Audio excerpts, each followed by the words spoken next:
Yeah, exactly. I mean, so far he's played, you know, the Rumble, which is gone, the Sion, which I think is going to remain banned, and then it's been, you know, Renekton and Rek'Sai, right? So I do think we're probably going to get something pretty standard from him. It'll be interesting to see if he wants to kind of, you know, go outside of that and get a bit more creative. I feel like if they wanted him to get funky, though, they would have gone red side, right? Yeah. So I think that we are just going to get more standard stuff. Ori and Azir are both up here, so either we're going to get a trade or we're going to have them potentially getting banned outright here. And we'll see, you know, that's going to be the kind of key to me, because that really does dictate the first couple picks. And instead, it's going to be Mbessa. Well, Sion is also up. So if you ban away the Sion, then you then look towards the Ori Azir trade for CFO. I just kind of saw that as like a guarantee. Yeah. Because to me, that it's like, if you don't ban Sion here, then CFO just went out, because you just pair Ori or Azir with the Sion and you're laughing. Yeah, because you also got the opportunity to take the Trundle though as well. So what I'm kind of curious is, do you end up like first picking Trundle, thinking, oh, we deny the Sion on the opposite side. We're happy to take either the Ori or the Azir in the next one, but there's the Sion, so it doesn't really matter. I think still, Azir for me has been the more impactful one in a lot of these situations, but we'll have to see if that's what CFO were thinking as well, and it looks like they will be. Let's see that Azir likely locked in for HongQ. Let's see, he has put it out already once this tournament. KT, you just go Orianna plus something from the jungle that can engage. Jarvan, something that, although it started the tournament really poorly, has begun to win quite a few of his games. I think he was on a 6-game winning spree going into the quarterfinals. So there's the Azir. KT can also leave the Orianna for 3, so maybe Jarvan plus support here, or Jarvan plus top if you just want to play something tanky. Yeah, I think the Jarvan, definitely a strong pick. Vi, also something you can do, especially if you want to start leaning in towards things like the Kaisa. But it is going to be the Jarvan, still that very dive-orientated pick. And again, I think deokdam trying to take something like the Kaisa here to facilitate a lot of that dive is going to work out really well for KT. I also just really love KT making sure BDD and Cuzz have good champions, because so often they are the drivers of this team. They are the engine room of this team, and everyone else has stepped up. But when you're looking at CFO, you look at HongQ and JunJia in the sort of same vein. They're the people that need to get ahead for CFO to have a huge amount of impact. So if you can get Cuzz and BDD on picks that are strong, that have good early games, you know you can kind of negate some of CFO's power. This is kind of interesting. So they are going to go for the Trundle. Obviously, you can duel pretty well, you know, against this Jarvan. So they're taking the Trundle and the Ksante here.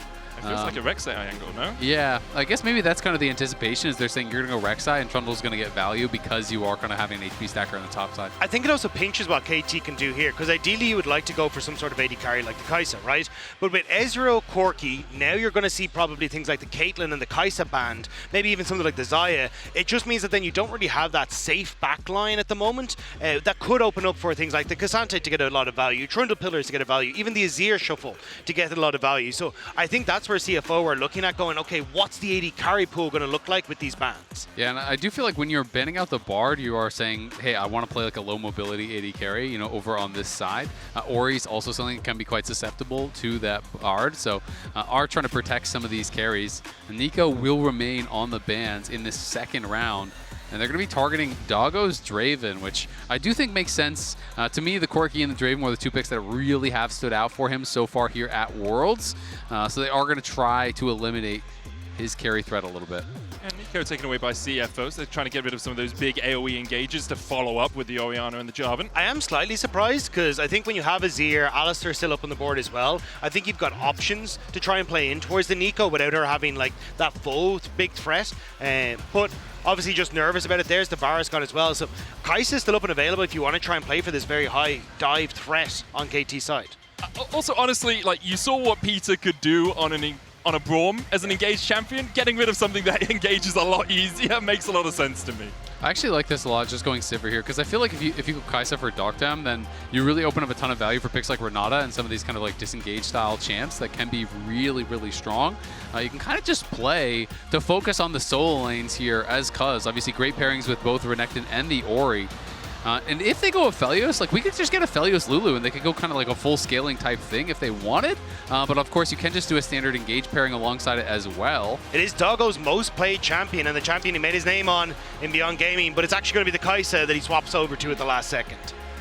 A little bit of dive can reposition in teamfights as well, which is something Kaisa does well. If the Jarvan jumps on you, you get some of that plasma stacks, and then you can dive across with the killer instinct. And people always like to talk about this matchup as like, Kaisa can beat the Sivir on the 1v1, but I always kind of feel like Sivir just negates the matchup by just pushing in and She just never takes the fight. Exactly. So that's kind of my issue with it. And now when I look at this, I see a lot of value for the kind of picks that I was talking about over on the KT side, right? Like, I feel like Renata and Disengage would go super hard, and you already have good engage. Lulu also sick here. Lulu, Honestly, Renata, Lulu Sivir, really nice. Yeah. And I'm not a big fan of the Kaisa because when you try to reposition as well in this sort of situation, you're repositioning into something like the Renekton or into the Jarvan, and the immediate shield break as well on the Renekton means I don't think you're going to get a huge amount of value from the killer instinct on the Kaisa. I would have probably preferred a bit more of a front-to-back team fighter than this Kaisa, but Nautilus actually going to be the pick in the end. Yeah, I mean, it's just kind of more standard. That is kind of the LCK style, even if some of these enchanters, are strong in certain situations. This does give them so much engage, so much scaling. It just feels like KT have drafted pretty much 4-5v5. They have a ton of wave clear in their solo lanes. They have a lot of options on where to go. Cuzz can really attack any lane, it does feel like. And over on the other side for CFO, you do have some great scaling here with the Azir, but I'm a bit worried about how they're going to be able to actually play out these 5v5s. Like, if you don't have a perfect engage, I do think it gets very, very difficult for Doggo to have a lot of value while he is kind of getting zoned out. Whereas on the other side, Sivir just needs to hit anyone and kind of just ricochet through the team. And also you have a relatively short-range composition apart from the Azir, so the Orianna value for the shockwaves kind of at an all-time high. So I really do like what KT have opted in for here, and it is going to be looking at what can CFO do to disrupt it, particularly in this early game where they struggled in game one to find any sort of answer. We've already seen a 3,000 elo shockwave from BDD at this tournament against MKoi on the first day, where they were about 4k behind and he turned it on its head. KT then going undefeated so far through all 5 games they've played. 5 in a row. How many do they have to win World Finals? Quick. More than that. Okay. You passed. You passed, see? It's 13, right? At least 6. 13, yeah. 13 At in least a row. 6. I'm with you. We'll see if they can do it as we get our way onto the stage for Game 2. It would be really interesting for KT to go, quickly as Cuzz steps around here, for KT to go 3-0 versus Gen.G, 0-3, 0-3, 13-0. That's just what a great end to your year. Powering up. Is that not who KT are as a being, as a whole? The roller coaster at some point can't keep ratcheting up. There has to be a drop. It depends how you want the roller coaster to end. In heaven. In the outer destined space. paradise. It's just going to launch off, True.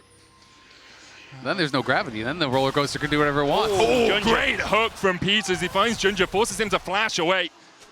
And that negates a lot of what JunJia wants to do in the early game. This Trundle really relies on getting into the enemy's face. And against the Jarvan, he can do that because he farms so much faster. And also just counter ganking is so effective when the Jarvan uses that EQ in, then you can try and turn around as the Trundle, but you're going to be able to get value as that as Cuzz and have a flash to try and escape. So it does open up Cuzz, at least for the next 5 minutes, to try and make some early plays. But realistically, we have seen junglers just going for these full clears consistently. So how much KT are going to be able to find success in the lanes in the early stages still waits to be seen. And you got to take your eyes up towards that top lane, as it is going to be a lane swap up here. It is going to be Doggo moving up towards that top side to take the 1v1 against this Renekton. So it will be Rest on the Ksante, taking the 2v2 down on the bot side with Kaiwing. And the question is just kind of how much of the CS can they get? Can they keep their health high to really be able to get as much of this farm as possible? Also just get as much experience as possible onto that Ksante. Not very easy to force him away in the early game as HongQ and BDG just trading here in the mid lane. Perfect. You should be okay on the Renekton. You've got the Cold the Meek to heal yourself up a little bit. You've got the Slice and Dice hits level 2. There's always the threat of a Slice Ruthless Predator Jarvan gank. Yeah, there really is, and I do think, BDD in trouble. Falling low to HongQ here. We'll just walk around the corner. Can't be sure where Cuzz is right now as HongQ, so you have to just be that little bit more cautious, especially with Peter walking his way up. He's on the way. Can HongQ avoid this? Peter, well, does he just want to invest the flash? BDD's so Peter's low! Just gonna look for the flash hook underneath the tower, but it's not gonna be enough damage from HongQ. Still able to flash away. Summoners exchanged between the Nort and the Azir. Nice roam from Peter. He uses the heal for him as well.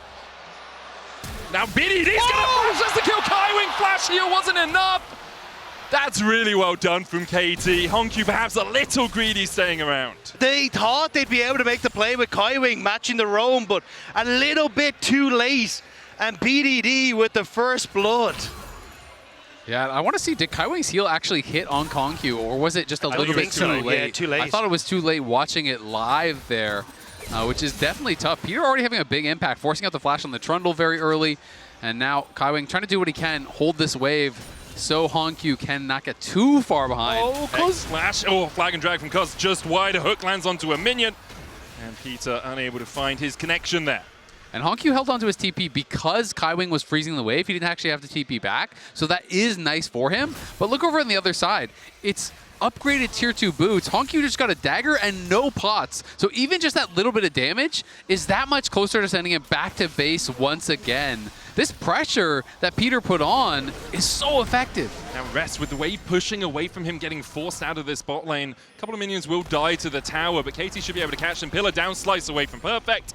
Easy enough escape for the Croc. It was always going to be a tough work to try and make that happen on the top side. So either way, though, as you say, KT in a great spot. Now Rest. Got the Pathmaker, should be able to get his way out. But I think this is the game that we really begin to see BDD living up to that idol status he talked about in the teaser for the video. I mean, that's tough. You know, thankfully, like I said, he was able to hold on to TP because Kaiwing froze, so he's going to go back, but his buy is going to be terrible, right? Like, maybe he's just going to get a refillable in a ward or something. I don't think he's going to have too much gold.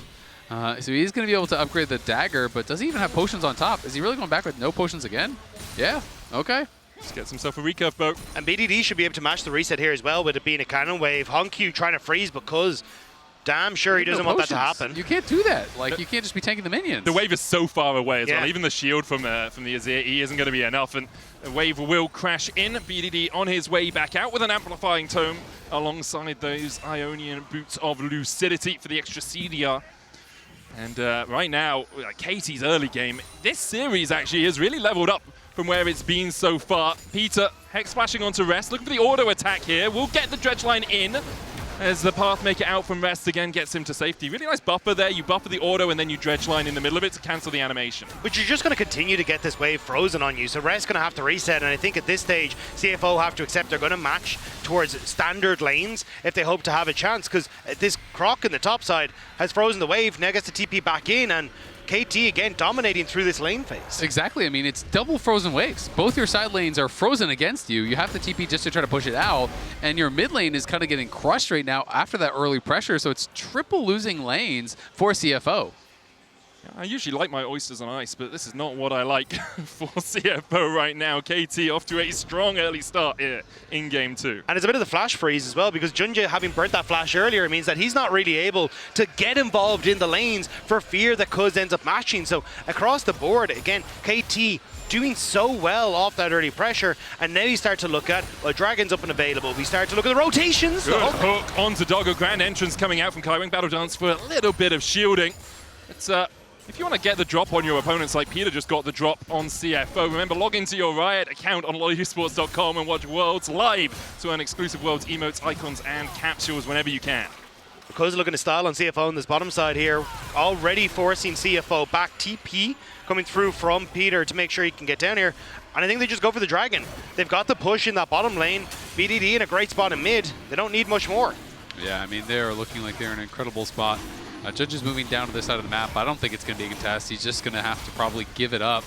Is moving over there, though. I feel like this would be such a tough approach for the Trundle. I mean, Peter's already in position to try to jump on him. Deokdam just hit 6 as well. Dredge line in from Peter. JunJia here, looking to see if he can find a pillar, but you don't really want to take this fight. You're at a disadvantage in terms of ultimates, and KT will just secure their first Drake again, around that 7-minute mark. It's really early from there. And that's what I was going to say, is you're kind of happy if you're a CFO that you didn't end up giving a bunch of kills away like you did in game number 1. So CFO able to back away, hoping that they can find those fights later on. And you do have things like the Azir and the Ksante, which will scale very well into the game.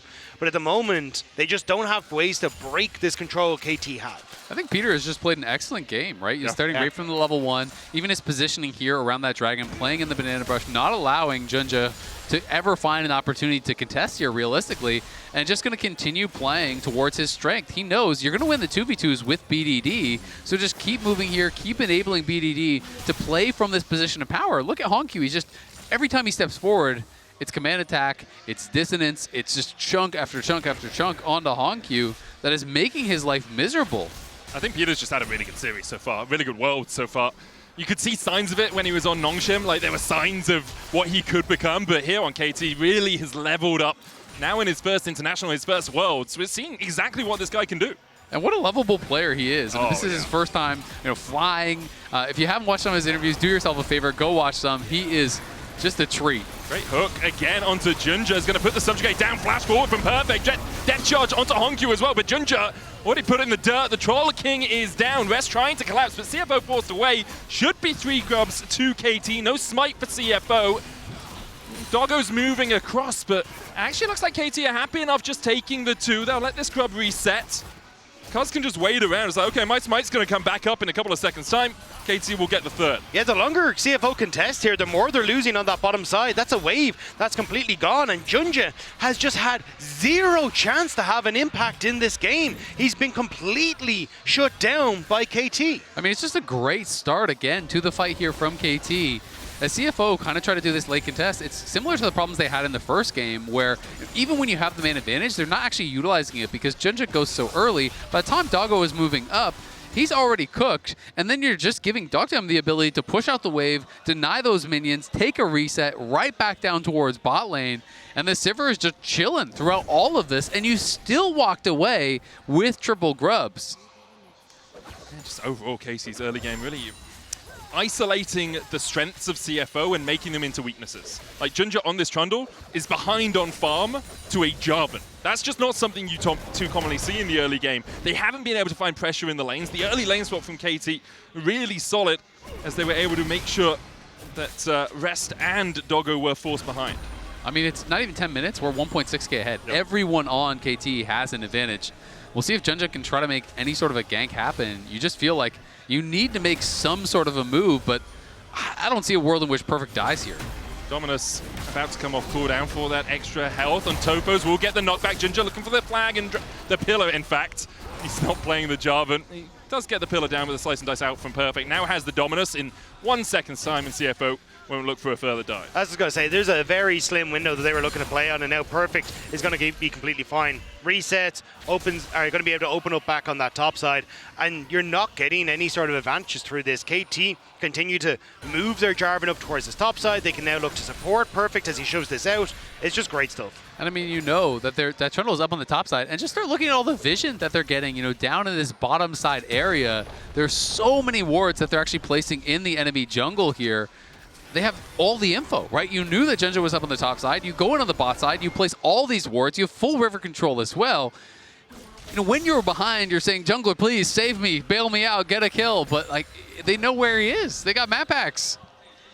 Really nicely played from KT in this early game. For CFO, you do still scale. You've got an Azir, you have a Rakan there for the engage. You've got Subjugate if anyone gets too tanky later on. There's the Emperor's Divide onto BDD, who will flash after the pillar. And that is a summoner down for the KT mid. And something that could be exploitable. 45 seconds until the Dragon. You could end up looking for him, especially with someone like Kaiwing. But there we go! Depth charge! They get the knock-up. The quickness comes out, but it's not in time. Peter claims the kill, calling Captain Hook, because he's sending HongQ to Neverland. And he's always there first. Kaiwing that little bit too late in saving his mid laner. And it's Peter that are making things happen for KT. I agree. I mean, he's just being so proactive here, and now you knock the mid laner down. Kaiwing spent his ult. Cuzz is behind Doggo. Oh, Doggo, is your bark worse than your bite? It seems like it. Flashes away. Oh! Gets away with the killer instinct as well with the TP coming out. Doggo able to survive.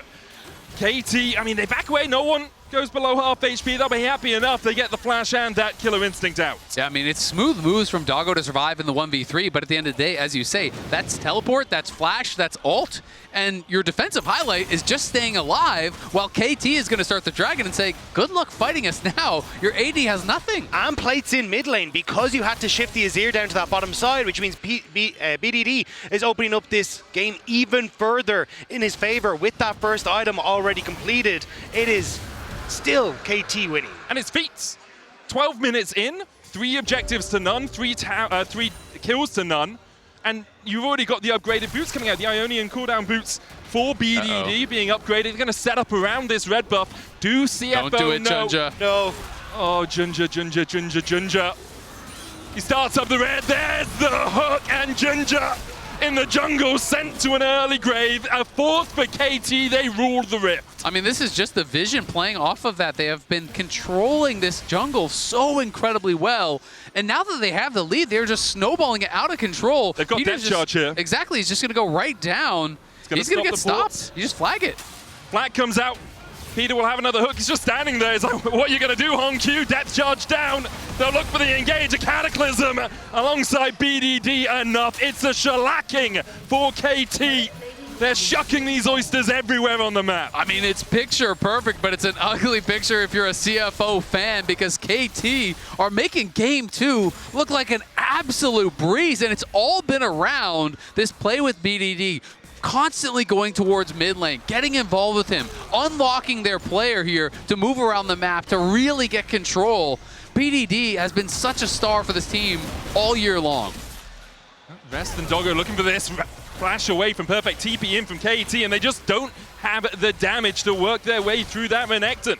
Great flash from Perfect, predicting that Rest was going to look for that Q slow, and maybe that gives the Kaisa enough time to get the auto attacks down to take down the Renekton. But again, it's CFO hoping and praying that they can make these plays work, but KT, happy to match. You still get BDD pushing in that wave. No one going to be able to answer for it. You're losing out on the map. Deokdam pushing in the mid lane. It's KT getting map presence constantly. Exactly. And I mean, when you're playing against a team like this that has that much wave clear, that much pressure, and you're behind, you have to overload one side to try to make a play, but you're always going to pay for it, right? Because Sivir is just infinitely one-shotting the waves with Essence Reaver. BDD is going to one-shot any waves that come his way, and they have triple grubs. So you lose so much tower damage every single time you have one of these failed plays. And I mean, they did get the flash out perfect. That's nice, but they didn't even force the ult. But it's so well orchestrated by KT. It's knock out JunJia by kicking out one of the legs, then go for the lanes because JunJia's then behind. And it makes it so difficult for CFO to actually answer for any of these plays because they are always at a man disadvantage. And who is it for KT that's getting fed out of this early game? It's BDD in that mid lane. 2K ahead has been involved in every single kill. The synergy between him and Peter through this game, through this Worlds, has been absolutely top notch. This guy is popping off, and for so long, I think people will have looked at BDD as one of the greats, but not quite. Perhaps at this Worlds, he can really take that step to the upper echelons. Yeah, the only man on this team who's been to that semi-final, hoping to take the rest of them there, and the organization for the first time, but it's Rest who needs to get out of here. Exhausted there for a second. Spell shield coming out from Deokdam, and Tofo Q3 going wide, but it's just going to be another tower for KT. They know they can force Rest away, take the turret, their second of the game, and CFO have been able to stop the perfect game from happening by taking a tower of their own. But apart from that, KT very much on their way to a clean sweep of this one. Yeah, I mean, objective bounties have spawned. You kind of hope that you can do some cross-mapping, pick up some gold to come back in. But when objective bounties are spawning at 15 minutes, it is going to be an uphill battle, to say the very least. Yeah, and you already highlighted the wave clear. It's a Rift Herald now as well. So you were already losing on the map. Now you doubly lose on the map, but Perfect might lose this. Pillar coming out. There's a Killer Instinct as well with the quickness, everything invested. Perfect falls the shutdown to Doggo. A pick for CFO and a small breath of life into this game. Imperfect. Not going to be able to get away with that one. We'll see what they can get off the back of it here. Heading down towards this bot side, seeing if they can make a play or at the very least control some vision. They have to have all of the kind of vision past that line of scrimmage, in the mid lane and through that river. So there's no more vision in their jungle. They really are hoping to not give up a super early soul point. When you're this kind of a dive comp, yes, there is an Azir, yes, you have some damage there, but you really do not want to be giving over a Mountain Soul. They did get the pick, but JunJia went to do his Krugs, and you don't really get that push in mid because both HongQ and Kaiwing went to try and set up that vision on the bottom side. So now it's KT who are able to answer back because of that reset. It's the same setup again. Rest is on his way across on the hunt, popped by Deokdam as they look for the chase. Depth charge onto HongQ, Emperor's Divide, dodged by the Cataclysm. HongQ not in the redemption in time. CFO lose their mid laner and now might lose the rest as they get chased down by KT. JunJia on the flank, a 4v4 begins to erupt. It's Perfect not TPing down yet. The redemption for KT will top them up, and in the end they just back away. CFO are asking, why are KT better? And it's just Cuzz. The hop over the Emperor's Divide sets up beautifully, And now, with the dragon there for them as well, that's 3 dragons to their name. I mean, that was beautiful from Cuzz. Walks in, and he's basically daring you to dash away, right? He's holding the Cataclysm, he's holding the Flag and Drag. He's ready to punish at a moment's notice. Perfect reaction time there to immune that Azir ultimate. They win out in the 4v4. Perfect doesn't have to even bother teleporting down. They get the dragon there at Soul Point, 18 minutes into the game. They have really accelerated the game to a ridiculous degree. When you look at a composition like this, that's Orianna Sivir, you're thinking, all right, they're going to play it slow, they're going to play it measured, but they've just been dominating. They realize their position in the game, so they're going to keep their foot on the gas and just continue to press. Just keep that pressure up. CFO looking for those objective bounties you talked about, as they're trying to find any gold they can on the map. Doggo is at 2 items, but going the upgraded boots. Instead, it just has those slightly magical footwear. The only player with a gold lead for CFO. And if you're going to put a gold lead on anyone, Doggo, so far this tournament's been the guy you want to put it on. Constantly impressing, but it's going to be a very long road back for CFO in this game. You hope that they can find those moments, though. Again, like, this is the heart and soul of a region, a team that has defied expectations and made a name for themselves. And although they haven't been able to show what they're capable of in this series thus far, I think CFO have really shown that they are a team that you need to keep your eyes on at Worlds 2025, and honestly at MSIs as well. Like, this is a roster that has continued to impress on an international stage. Yeah, I mean, some of the teams that weren't giving them respect have already been sent home. Peter's looking for another play. Depth charge down onto JunJia. The pillar does not really going to stop anyone getting in, but a good quickness out from Kaiwing distracts the rest of KT. Kaiwing trying to dash back, but he's taken out by deokdam. 1 down so far. KT can advance. Oh, a great hook again! Peter, what are you? He constantly finds the picks, and now CFO picked apart by this perfect Nautilus. Perfect diving in for a Ruthless Predator. The Rift Herald charge coming down. Will they look for a tier 3? Cuzz begins to disengage, but they'll just get the charge in, and then Peter should be able to dredge line his way away. And they can even go right back to the Otacon that's about to spawn here if they really want to put that pressure on. They're going to take away the jungle camps. They get the charge on another tower. It's 6k up, and yeah, they're just going to do Otacon on spawn again, because why not? HongQ has no teleport, and he's still dead. He goes for it again. Rest steps in front of the bullet for Doggo. The knock back onto Peter, though, now slammed into the wall, and the rest of KT unable to respond in time. Doggo diving onto the backline. Killer instinct flashes the barrier. Doggo gets the shutdown. Cuzz perfect, and BDD still alive. Not much mana on BDD, though. They'll still be able to kill off Kaiwing. HongQ and JunJia need to do it all. But HongQ doesn't have the damage, only an Ashes and a faded Ashes at his back. KT back away. Again, Doggo risked it all for CFO, but it falls short. KT are able to continue keeping that pressure up in the fight, and it's CFO who have to back away. I mean, Doggo is able to find a pretty good play here. You know, again, your opportunities are going to be few and far between, and this hook gets blocked there by Rest, so they say, you know what, we have to try to take advantage of the moment. It's another shutdown, and then Doggo just goes so aggressive, flashing to the side there to try to avoid some of the damage from BDD. Does get a second shutdown for himself. But the problem is, BDD is 3,000 gold ahead, and he is still alive, still fighting there. So even with deokdam falling, I mean, just look at the mid-jungle advantage. It's ridiculous. 4.9k between the two. The Otacon has been begun by KT. CFO still looking for it. They have the Emperor's Divide if they can find a way into this fight, but HongQ goes in, BDD pops a stopwatch, Otacon secured, Kaiwing with a good quickness finds 2 with a knock-up, but CFO now need to disengage. All their engage tools have been used. Cuzz diving onto that backline. Cuzz taken out by Doggo. Perfect looking for it as well. But this dog who let him out, Perfect, shows him where the cage is at. Puts him back to the fountain. Only HongQ left alive. As Perfect, BDD, deokdam and Peter collapsed. It's an ace for KT. There's nowhere to run. There is nowhere to hide. KT are taking everything on this map. And CFO, they look confused. They look like they don't know how they're supposed to crack this. I mean, I don't think you're cracking this game, man. It is an absolute stomp here as KT, again, know they're just at such an advantageous position.